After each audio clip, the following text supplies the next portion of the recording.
Hello friend, कैसे हैं आप लोग। रिसेंटली हमारे जो विदेश मंत्री हैं जयशंकर प्रसाद, उन्होंने यूएन में जाके एक स्पीच दी और इस स्पीच में उन्होंने ये कहा कि पावर ऑफ डेमोक्रेसी जो है उसमें सभी को बिलीव करना चाहिए।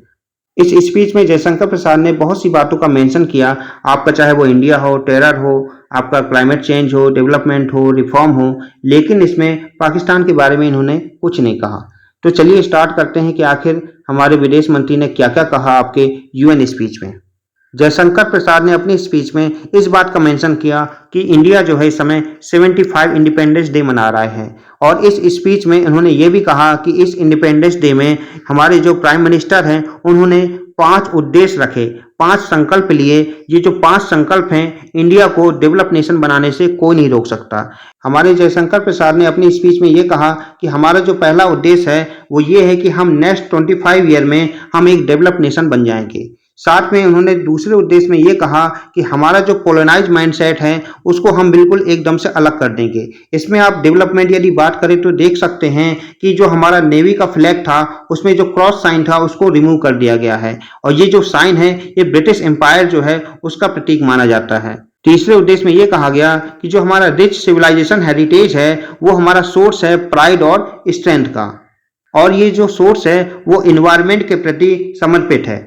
और जो चौथा उद्देश्य है उसमें यह कहा गया कि हम लोग प्रमोट करते हैं ग्रेटर यूनिटी को और सॉलिडरिटी को, और इसमें यह भी कहा गया कि ये जो यूनिटी है वो हेल्प करेगी ग्लोबल इश्यूज में, चाहे वो टेररिज्म हो, पेंडेमिक हो, चाहे वो इन्वायरमेंट हो, किसी भी चीज में हमारी जो यूनिटी है वो हमारे देश के लिए सपोर्ट करेगी। और पांचवें उद्देश्य में ये कहा गया कि हम लोग ड्यूटी और रिस्पॉन्सिबिलिटी के प्रति जागरूकता फैलाएंगे और ये जो रिस्पॉन्सिबिलिटी है ये नागरिकों के साथ साथ देश की भी होगी।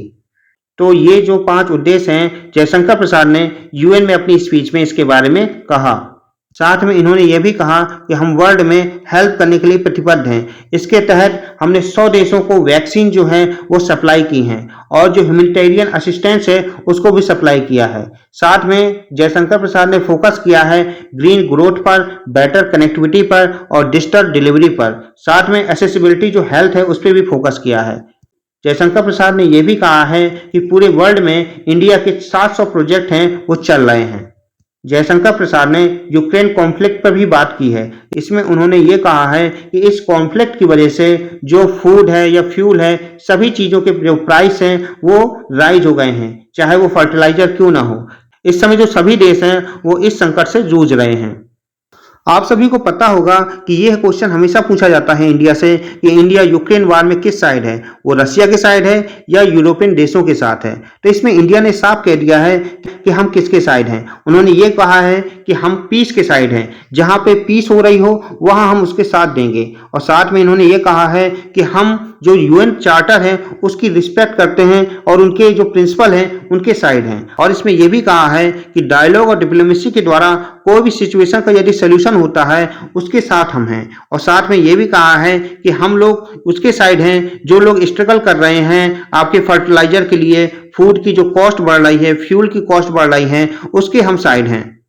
तो इस तरीके से इंडिया ने अपना पक्ष रख दिया है। उन्होंने कह दिया है कि हम ना तो यूक्रेन के साइड हैं और ना ही हम रसिया के साइड हैं। साथ में जयशंकर प्रसाद ने यह भी मेंशन कर दिया है कि आप लोग केवल इस समय यूक्रेन कॉन्फ्लिक्ट पे इस समय फोकस कर रहे हैं, लेकिन आप लोग ये नहीं जान रहे हैं कि इसकी वजह से कितने देश जो हैं वो इस समय कर्ज में डूब रहे हैं, कोई कोलैप्स कर रहा है। आप चाहे श्रीलंका को देख लीजिए, चाहे म्यांमार को देख लीजिए, चाहे अफगानिस्तान को देख लीजिए, सभी जगह इस समय संकट फैल रहा है।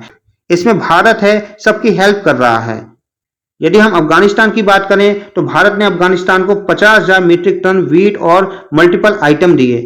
यदि हम श्रीलंका की बात करें तो आपको पता है कि श्रीलंका इस समय इकोनॉमिक क्राइसिस से जूझ रहा है और वो इस समय कोलैप्स होने की कगार में है। इसलिए इंडिया ने 3.8 बिलियन जो डॉलर है वो आपके श्रीलंका को दिए। और यदि म्यांमार की बात करें तो इंडिया ने 10,000 मीट्रिक टन फूड और वैक्सीन जो है वो सप्लाई की है। साथ में इंडिया ने यह भी कहा है कि हम लोग रिन्यूएबल एनर्जी पे भी काम कर रहे हैं, जिसमें आपका इंटरनेशनल सोलर अलायंस हो, जिसका आपका इनिशिएटिव 1 सन 1 वर्ल्ड और 1 ग्रिड है। जयशंकर प्रसाद ने इस बात को भी मेंशन किया है कि जब COP26 हुआ था उसमें नरेंद्र मोदी जी ने एक इनिशिएटिव लाए थे जिसका नाम लाइफ स्टाइल फॉर एनवायरमेंट है। और ये जो इनिशिएटिव है इसमें ये कहा गया था कि हमारी जो लाइफ स्टाइल है वो एनवायरनमेंट के बेस पे हो। ऐसा नहीं है कि हम जो लाइफ जी रहे हैं वो एनवायरनमेंट के लिए खतरा हो।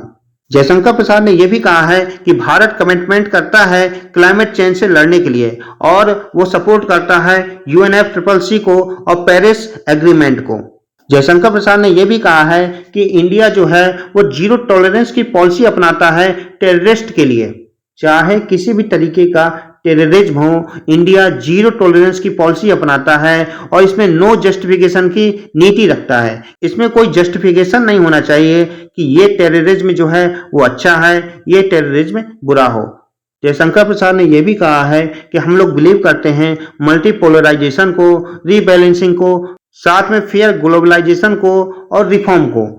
तो ये सब जयशंकर प्रसाद ने अपनी UN की स्पीच में ये सब बातें कही और इंडिया का वाइड विजन जो है वो रख दिया है कि इंडिया जाना कहाँ चाहता है। इसलिए इंडिया ने इस बार पाकिस्तान के बारे में कोई भी बात नहीं की। ये एक ट्वीट है, इसमें यह कहा गया है कि जयशंकर प्रसाद ने चाइना का नाम लिए बिना स्लैम किया है। ये किस में किया है? डेप्थ क्राइसिस हो, चाहे वो स्टेलिंग UN फॉर्म हो, चाहे वो UN में टेररिस्ट की लिस्टिंग को स्टॉप करना हो, चाहे वो स्टेबिलिटी और सिक्योरिटी हो आपके पैसिफिक रीजन में।